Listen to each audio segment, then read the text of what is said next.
ኢየሱስ ክርስቶስ ጌታ ነው። ኢየሱስ ያድናል። ስለ ኢትዮጵያ የሰማሁትን መልእክት ለመናገር ወደዚህ መጥቻለሁ። እግዚአብሔር በመጀመሪያ ደረጃ በዚህ ምድር ላይ የሚያመጣው የመንፈስ ጉብኝት ሲሆን ይህም የመንፈስ ጉብኝት ከሪቫይቫልም ያለፈ እጅግ ከፍ ያለ የመንፈስ ቅዱስ ጉብኝት ነው በዚህ ምድር ላይ የሚመጣው። ይህም በሐዋርያት ዘመን ከመጣው የመንፈስ ቅዱስ ጉብኝት የበለጠ እጅግ ከፍ ያለ የመንፈስ ቅዱስ ጉብኝት ነው በኢትዮጵያ ላይ የሚሆነው። ከዚህም በፊት በምድር ላይ ተገልጦ የማይታወቅ የእግዚአብሔር የመንፈስ መገለጥ ይሆናል።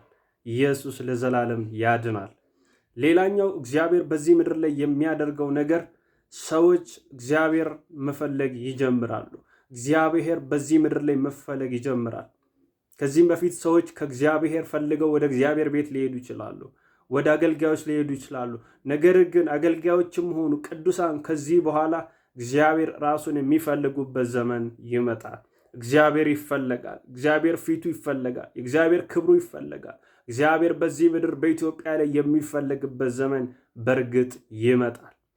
በሶስተኛ ደረጃ ላይ እግዚአብሔር የተናገረኝ ድምፅ ቢኖር ይሄ ነው። ይህ በረዥም ዓመታት ውስጥ የሚሆን ትንቢት ቢሆንም ለመናገር ግን ግድ ይለኛል። ይህም ደግሞ 80% እና ከዛ በላይ የሚሆኑ ኢትዮጵያኖች የኢየሱስ ክርስቶስ ጌትነትን በመቀበል የእግዚአብሔር ሕዝቦች ይሆናሉ። የወንጌል አማኞች ይሆናሉ። ኢየሱስ ክርስቶስን የሕይወታቸው ጌታ በማድረግ አዲስ ቃል ኪዳን በመግባት በኢትዮጵያ የሚኖሩ ሕዝቦች አብዛኛዎቹ ከ80% በላይ ኢየሱስ ክርስቶስን የሚከተሉ ሕዝቦች ሆነው በዚህ ምድር ላይ ይነሳሉ። ልጆቻችንና ልጅ ልጆቻችን እግዚአብሔርን በማምለክ ኢትዮጵያን የክርስቲያን ሀገር የጌታ ኢየሱስ ክርስቶስ ምድር እስኪባል ድረስ ይሞላዋታል። ሌላው እግዚአብሔር አዲስ ስም ለኢትዮጵያ ይሰጣል።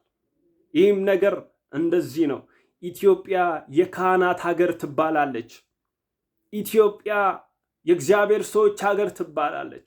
እግዚአብሔርን የሚፈሩ ሕዝቦች የሚገኙባት፣ ጥበብ የሞላባቸው፣ የአመራር መንፈስ ያለባቸው፣ ማስተዋል ያላቸው ሕዝቦች የሚገኙባት ምድር ትባላለች ኢትዮጵያ። ሰዎቿ የሚፈለጉበት፣ ሕዝቦቿ የሚፈለጉበት፣ ምድሯ ለመፍትሄ ተብሎ ሰዎች ወደ ምድሯ የሚጎርፉ ምድር ትሆናለች ኢትዮጵያ። ምክንያቱም እግዚአብሔር አምላኳ ይሆናሉ፣ ሕዝቧም ካህናቶቹ ይሆናሉ። ለሱ እንደ ነገስታት የሚያገለግሉ የእሱ አገልጋዮች ሆነው ይነሳሉ። ከዚህም የተነሳ በኢትዮጵያ እንደዚህ አይነት ነገር ይሆናል። ኢትዮጵያ የካህናት ሀገር ትባላለች፣ የጻድቃን ሀገር ትባላለች። ይህን የሚያደርገው ደግሞ ኢየሱስ ክርስቶስ ነው። የእግዚአብሔር ምሕረትና ቸርነት ይህም በዚህ ምድር ላይ ያደርጋል። እግዚአብሔር ስም የተባረከ ይሁን። አሜን።